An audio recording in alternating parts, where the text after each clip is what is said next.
तर जय महाराष्ट्र मित्रांनो, welcome to my new blog. तर आज होळी आहे, तर होळीची पार्टी होणार आहे, ते पण कुठं आखाड्यावर. चिकन टिक्का, चिकन दम बिर्याणी आणि मटन लपेटा. गावात आल्या आल्या दलिंदरानं भवनी करून टाकलेत बघा, पुरा कलर फिलर लावून टाकलेत, लाल निळा पुरा लाल भडक करून टाकलेत आम्हाला. अरे अंडे बी फोड लागले रे यार, बस म्हणलो. बाकी या वक्त्यानं आलेल्या चिचोर हमला केला. अरे तू या खायपुरत्या घे की रे बाई 2-4, नाही बोले मला घरी बी घेऊन जायच्यात. आलं बघा चिचा घेऊन. त्याच्यानंतर माल मटेरियल लाकडं बिकडं गोळा केल्या. बाकी नांदेडची पब्लिक ब्लॉग मध्ये सुपर चिकन दाखवलो, ते आपल्या नांदेडमध्ये कुठे आहे ते कमेंट मध्ये सांगा बरं जरा. तो फिर चलो अपनी मंजिल की ओर. अबे जरा दमन घे की रे बाई, ते बिचारा मागच्या मागं लौटायचंय की कसं बसले बघ की. तो फायनली पोच गए पब्लिक आपण आखाडे पे.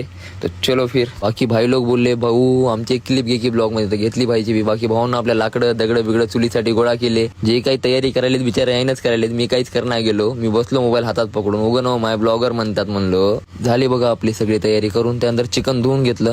आणि तर सीन काय झालाय माहितीये काय, बाई डबी विसरलं तर कळते. डबी चल बाई कधी विसरते म्हणून. हे दलिंदर काय विसरून आले माहितीये काय, तेल विसरून आले रे बाई, तेलच आणलं नाही. त्यानंतर चिकन टिक्काला मसाला वगैरे लावून घेतला. बाकी इकडे भाऊ लोक आपले चूल वगैरे पेटवायले. तर त्यानंतर मटन शिजायला टाकलं. बाकी गाणं सुनाय, तू क्या सोचे तू ही जाने, मैं मन मोजी मस्त रहू अपनी धुंद में. ये होतं मग गाणं. हे इकडं चिकन टिक्का लावण्यासाठी चूल वगैरे बनवली.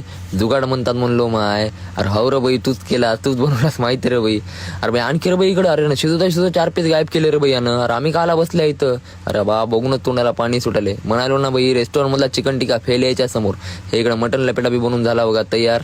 1 किलोचा चिकन टिक्का बनवलाय म्हणलो माय, संपला की येतच राहिलाय. त्याच्यानंतर बिर्याणीला तडका दिला.